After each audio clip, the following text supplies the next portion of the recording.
Hi, my name's Leo and I'm a boat builder and a sailor. Back in 2017 I bought a very old and quite famous wooden sailing yacht for the price of $1, and since then I've been rebuilding that boat from the keel up with the help of a lot of amazing people.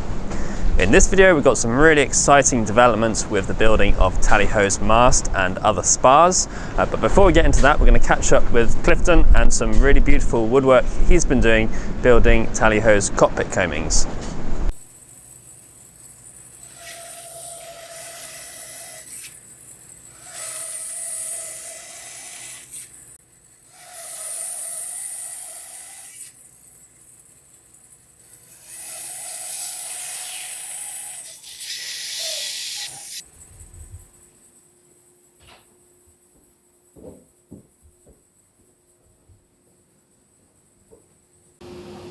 Okay, I can't recommend anybody try this at home, but it's kind of fun.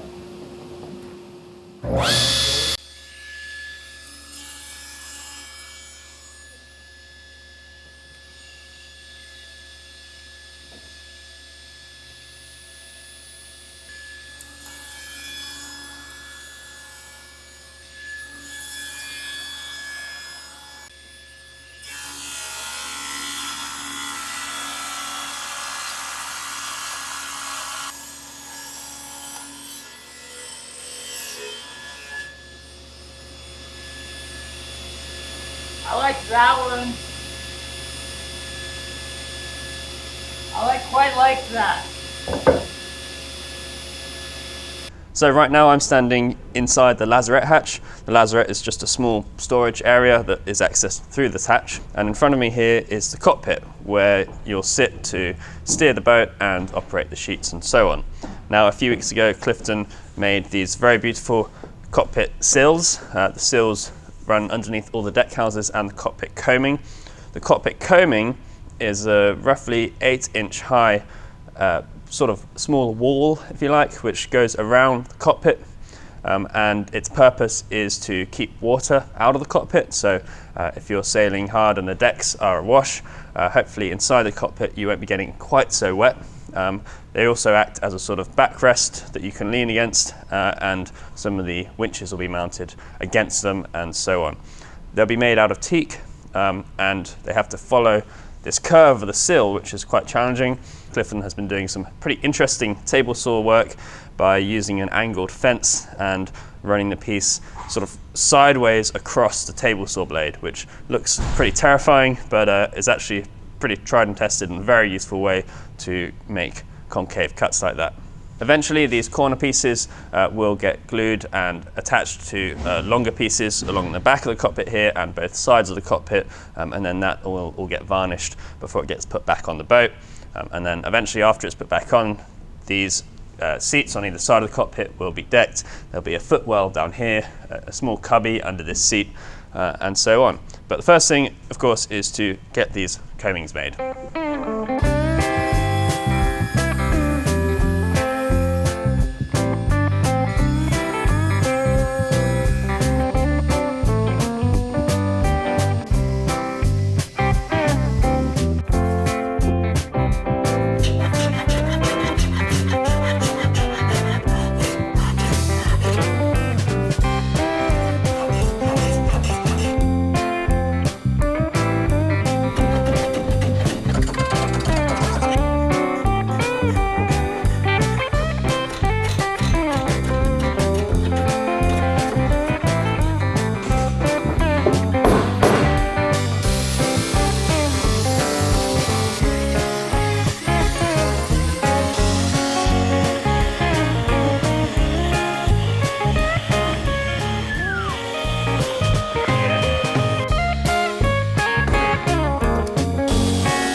So it's time to talk about Tally-Ho's spars. Now the spars include the mast, of course, the boom, the gaff, the bowsprit, the top mast, and the topsail yards. Now I already bought the timber for the spars. It's Sitka spruce, which I imported from Canada quite a few months ago now, and I'm really eager to get the spars built soon because it's a huge project. Now I know I always talk about the rolling 2-year deadline for finishing Tally-Ho, but actually I really do want to get the boat sailing as quickly as possible now for a variety of reasons, some to do with visa and immigration stuff, some to do with family, and some other reasons. So I'm trying to think of ways to make this project go faster and actually get this boat sailing. So the big announcement is that the spars are going to be built by Robert Darcy and his crew down at the Maritime Centre at the other end of town. You guys have met Robert Darcy in other videos. He's captain of the schooner Martha and has been building a lot of spars recently. So he's well practiced and they've got a good setup for it down there, and he's doing it for a very, very fair price. Now the most amazing thing about the spar project, and the reason I was really felt like I could consider it, is that a fan of this project has actually offered to pay for the spar building labour costs, which is huge. It's incredibly generous and pretty mind-blowing, really. So very, very grateful to them. Now the money hasn't actually come through yet, so who's to say if that'll actually work out or not, but we are going to move the timber down to Robert's shop. He's already cleared time and space out for it, so they're going to get started, and hopefully it'll all work out.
So we've moved the timber to the Maritime Centre, and we're going to go back there and catch up with them once they start working on it. Now back over here, Clifton is going to get some varnish on his cockpit coamings.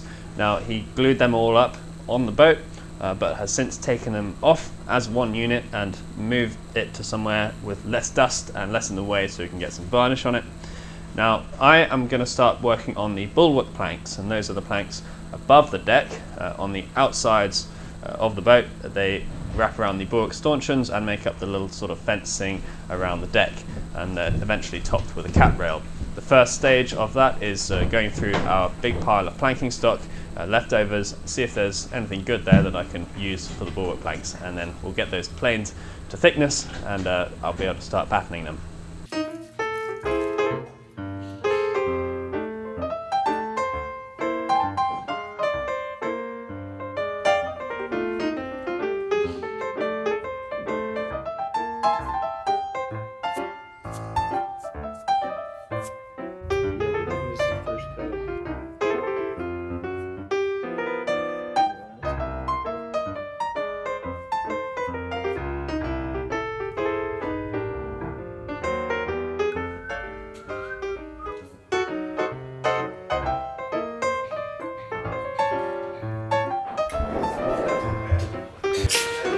Oh, this is way easier than when me and Patty did it.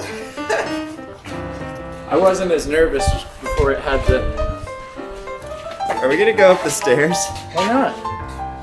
I didn't like that. I'm watching the boat, I'm watching the prop, I'm watching the boat. Yeah. You just moonwalk there, buddy. I got it. You guys have all of it. Yeah. pretty obvious where it goes.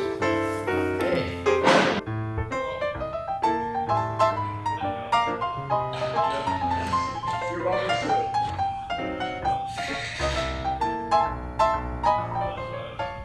I think the coamings went rather well. You get to see a lot more of it than you do see of the sill, so that's a great reward in itself. But yeah, all in all, great project. A lot of fun to execute. A lot of fun to see it on the boat.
What are you making, Nick? This is a backing block for a seacock, which is, should I not laugh? Yeah, you I'm like a child. I'm like a child.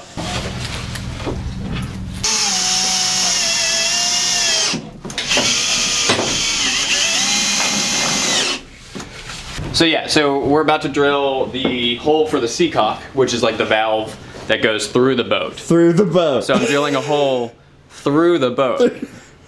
There's gonna be a hole in the boat, and I'm doing that. Alright. I just did this really annoying Zoom thing, and Leo's gonna get me for that in post. I'm gonna get a text from Leo that says right there. yeah. Because it's center of the plank. Yeah. I'm just gonna eyeball it.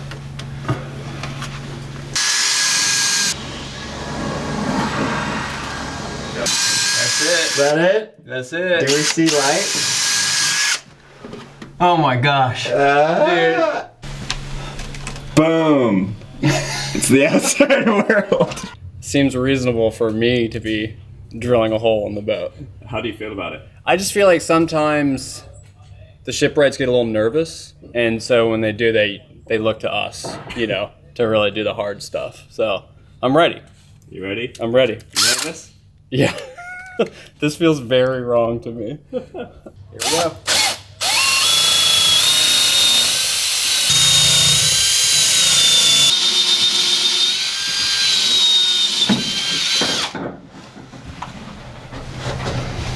We got a hole. Sweet.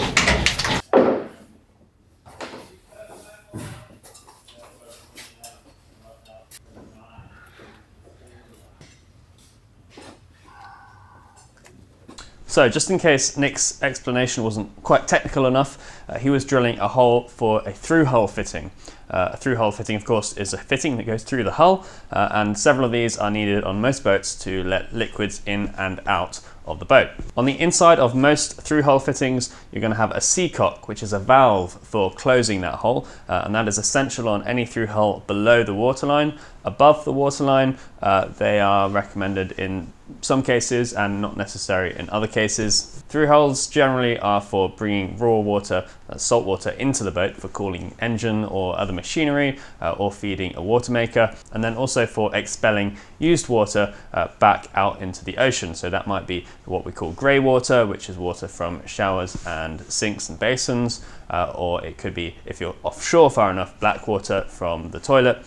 or it could be the used cooling water from the engine or other machinery, which usually comes out with the exhaust. The first through hole in the boat, which Nick just drilled, was actually a grey water outlet for a small basin that's going to be in the aft cabin. Most of the grey water in the boat will be going to one sump with a common outlet, but this particular basin is in a very different part of the boat to the rest of them, and so it's getting its own outlet and it'll have its own small pump as well. Next up, Nick is going to be making another backing block for another through hole, and this one is going to be below the waterline. It's going to be in the bilge. It's going to be the forward raw water inlet, and that will feed the flush on the head. It'll feed the deck wash forward, and it'll possibly feed a tap, a faucet in the galley sink as well.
Trigger on it.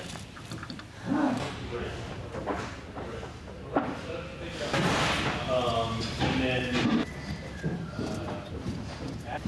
maybe this is a wood nail. Maybe this is a piece of flat.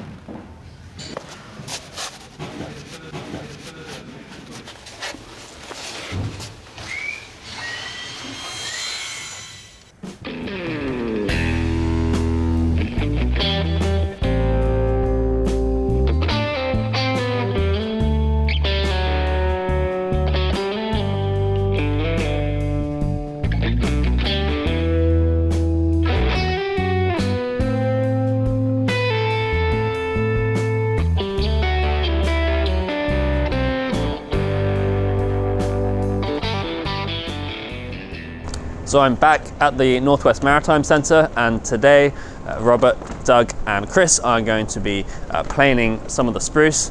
So we're going to go in and check out that operation. It's the first step of many that they'll be doing to turn that big pile of spruce into some beautiful spars. Now it's a cold, windy day, so I'm going to get inside and see how they're going.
Okay, well that is about all we've got time for right now. I just wanted to introduce the spar project, and it's great to see that the guys have started milling down those timbers. We're going to be going back and looking at that in a lot more detail in another video soon, and talking to Robert about the construction of the spars.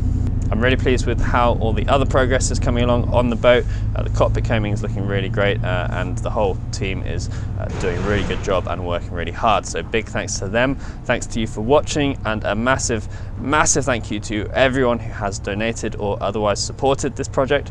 It does make a huge difference, and it means that we're able to keep on doing this work, and I'm able to keep on making and editing these videos. So I really, really appreciate it, and I'll see you next time. Cheers.